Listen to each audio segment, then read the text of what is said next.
Hey, what's going on, everybody? Welcome back to my channel. My name is Jacob Restituto. I'm a musician from Northport, New York, and today we're breaking down part of a series of videos where I'm kind of just helping you guys do production. It's going to be like intermediate to beginner style production tips and tricks, and just breaking down the lingo. Also, just teaching you the different effects inside of your recording, your DAW, D-A-W. And yeah, so I hope you guys enjoy that. As always, you can leave a comment if you have any questions, or you could text me at 1-833-575-0948. 1-833-575-0948 if you wanted that again. And if you want to check out my music, it means a ton to me. It's Jacob Restituto wherever you listen. Alright, so now we're going to talk about something called sidechaining. We're going to use my song I Know I Shouldn't, and we're going to start off with just a simple synth. And we're gonna have a pretty interesting kind of sound to it. So what sidechaining is, here, let me just duplicate this really quick so we can have the sound. So what sidechaining is you're connecting two different instruments. So what we're gonna need some sort of compressor. So you can go to your compressors, dynamics compressor. You're gonna need two things to sidechain. So you have your original sound. What sidechaining is it's one instrument's coming in, one instrument has sound, and as soon as the other instrument comes in, it says, hey, make room for me, and it moves out of the way. So what happens is if you have like a steady synth going or something like that, like a pad or anything like that, you can even do it with vocals, like I know The Weeknd does it with his vocals sometimes. You have this sound coming in, and when the kick drum or any instrument, but very often it's the kick drum in EDM style, like pop music, the kick drum comes in, it says, hey, get out of my way, pulls out. No kick drum pulls out. Boom, boom. And it gives this pulsing kind of sound based on the level of intensity you set and the level of and how fast your kick drum's going. So what we're gonna do is we're gonna go to a drum kit designer, because we don't even need the sound technically, but we're gonna go just add a kick drum, 4 on the floor kick drum. Watch this. So we're gonna close this. Create new MIDI region. We're going to create a 4 on the floor. It could be any kind of sound actually, but very often for the kick.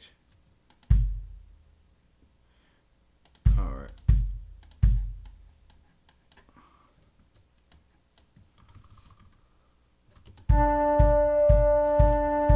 Perfect.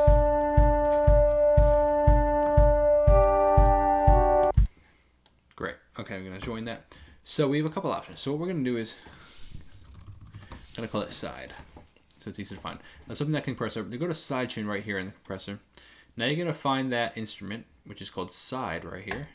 And now it's sending this, they're connecting the two signals. So as we can turn this auto gain off if we want. So watch what happens. See, every time the kick is hitting, it's sending it to the compressor and saying, hey, every time I hit, pull out the other sound. So watch. Hear the synth pulsing now? Now the next main thing you want to look at is the attack and release. Attack is how fast you want the sound to be pulled out, and release is how fast or slow you want the sound to come back in. So for example, I'm going to lower this attack, and I'm going to lower, I want it to be fast. I want it to be boom and pull out, boom, pull out like that. So this is with nothing.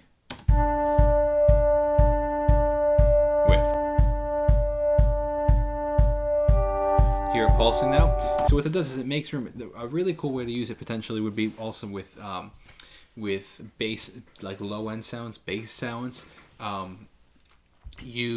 Because you could do really, really, really fast and really actually low threshold. So like maybe only affecting it a little. Like watch, like that's affecting 2 dB. Like if you go, you can affect it hard, but you can like do like a 1 or 2 dB, just slightly affect it. And the benefit to that is like you would. Because the bass and the kick are such low instruments together, they can sometimes compete with EQ and frequencies. So as the bass is going, the kick, since the kick is so short, the kick hits, pulls out the bass just a little, and then comes back in, and it just leaves a little bit of breathing room, so it doesn't get all muddy. Another place you can use compression is on vocals. You can kind of give a nice pulsing effect on vocals. It's kind of cool. But let me show you. If we didn't want this sound, what we could do is we could actually send this to a bus. We're going to call it, whatever, bus 20. And then we're going to turn this output off. Oh, actually, you know what? No, I'm sorry. Oh, let's see. Hold on, let's just see if that works. No. Yeah. That did work. Okay. So we're not hearing. If you want it, so what we did, so let's talk about what we did. We took this sidechain, or this kick, and we sent it to this bus. We're not hearing this. Actually, I wonder if hold on, let me see something really quick. Yeah, perfect. We don't even have to have any signal coming out because I turned the output off. It's still sending signal to this. It's still this sidechain is still getting signal from this instrument, even though this instrument isn't even being heard. So what I did is I turned the output off. Instead of it being stereo like normal, I went to no output. Boom. So we can't hear this kick anymore, but we still hear the effects that it's having on this.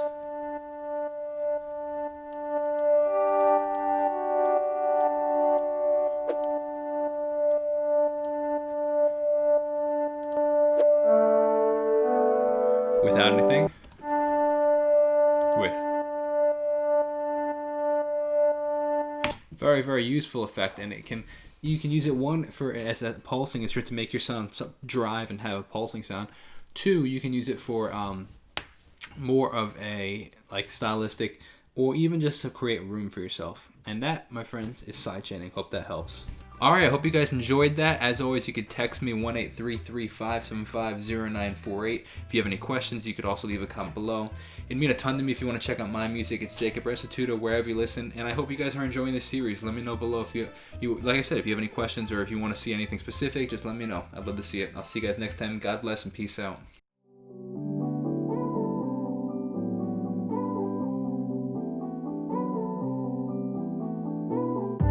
I shouldn't, but I still want your approval. I'm acting different just for you to think I'm cooler. Maybe you'll like me more, but I don't like the way this feels. I know I shouldn't need approval.